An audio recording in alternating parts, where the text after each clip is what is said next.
আলহামদুলিল্লাহ নাহমাদুহু ওয়া নুসাল্লি আলা রাসূলিহিল কারীম আম্মা বাদ আহিব্বাকা ফিল্লাহ। আমরা সর্বপ্রথমে আল্লাহ পাকের শুকর আদায় করি যে রব্বি কারীম আমাদেরকে আজকে যারা শুনতেছেন আমাদেরকে যে কিছু দিনের কথা শোনার জন্য তৌফিক দিয়েছে, আমাকে বলার জন্য তৌফিক দিয়েছে, সেজন্য আমাদের রবের শুকর আদায় করি আলহামদুলিল্লাহ। তো দেখুন, আজকে আমরা যে বিষয়টা নিয়ে কথা বলবো সেটা হলো আর কোনো বিষয় না, পরিচিত একটা ব্যাপার, নামাজ। কেন নামাজ নিয়ে কথা হলো?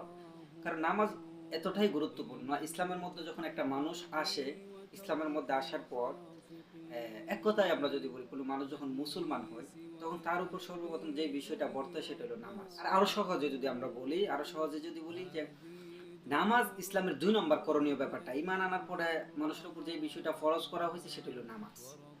এবং এই মর্মে যদি আমি কয়েকটা কথা বলি, আল্লাহ রসুল তো এটাই বলেছেন যে কাফের এবং মুসলমানদের মধ্যে ফারাক হলো নামাজ।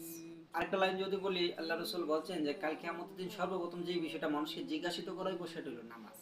আর যার নামাজের হিসাবটা ঠিক হয়ে গেল, প্রত্যেকটা বিষয় তার কি অটো, সব ঠিক হয়ে যাবে অটো। তো এখানে আমরা খুব গুরুত্বপূর্ণ একটা ব্যাপার পাইলাম। আর না, এটাই কিন্তু ইসলামের গুরুত্বপূর্ণ একটা 2 নম্বর যে ব্যাপারটা আর কি।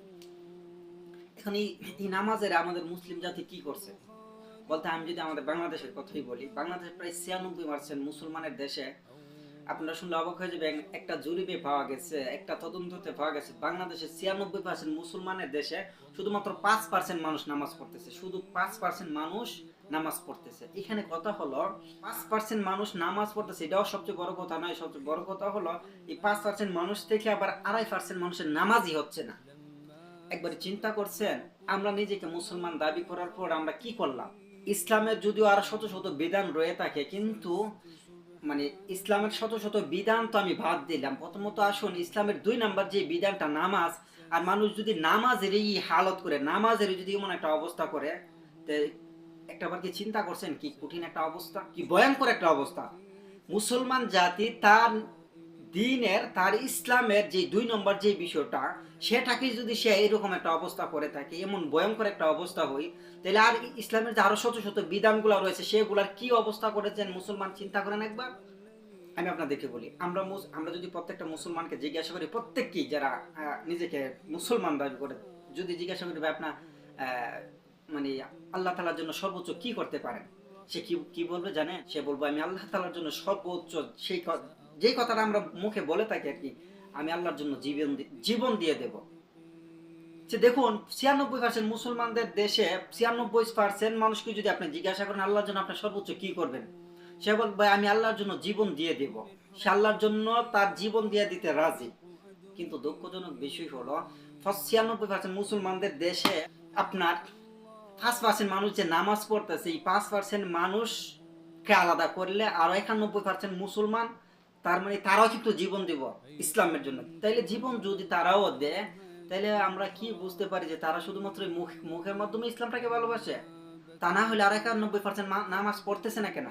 মানে 5 ওয়াক্ত নামাজ শুধুমাত্র 5% মানুষ নামাজ পড়তেছে। 5 ওয়াক্ত নামাজ বাংলাদেশের একটা তদন্তে আসে, শুধুমাত্র 5% মানুষ 5 ওয়াক্ত নামাজ পড়ে।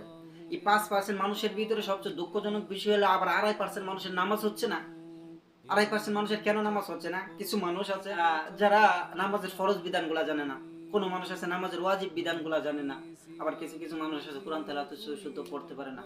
সবকিছু মিলে যেটা আসে ফলাফল, 2.5% মানুষের নামাজ হচ্ছে না, আর 2.5% মানুষ নামাজ হচ্ছে।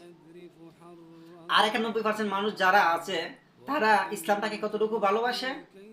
এই যে মুখের মাধ্যমে, হ্যাঁ আমি আল্লাহর জন্য জীবন দিয়ে দিব, রাসূলের জন্য কি করবেন, মাথা দিয়ে দেবো, দাঁড়িয়ে রাখতে পারে না। এটাই তো মানে আমাদের ইসলামের প্রতি ভালোবাসাটা এতটুকুই। আর এর জন্যই তো আমরা এইরকম ভালোবাসার জন্যই তো আমরা আজকে মানে ইসলামটাকে সামনে আগাইতে পারতেছি না। কারণ যেই দেশে, যেই রাষ্ট্রে 96% মুসলমানদের দেশে ইসলামের 2 নম্বর যে বিধানটা রয়েছে, সেই বিধানটাকে যদি মুসলমান ই হালত করে দিতে, এবার চিন্তা করেন আর বাকি বিধানগুলা যেগুলা রয়েছে, যদি আরো শত শত বিধান রয়েছে, সেগুলা সম্পর্কে তো হয়তো বা সে তার ধারণাই রাখে না। আমি মনে আপনাদের বুঝাইতে পারতেছি না। 2 নম্বর বিধানটা নামাজের যদি এই অবস্থা হয়, 96% মুসলমানের দেশে 5% মানুষ যদি 5 ওয়াক্ত নামাজ পড়ে থাকে, বাকি বিধানগুলা কি করছে মুসলমান, একবার চিন্তা করেন কি ভয়ঙ্কর একটা অবস্থা। এটা কেমন ভয়ঙ্কর অবস্থা হলে পরে এরকমটা হতে পারে।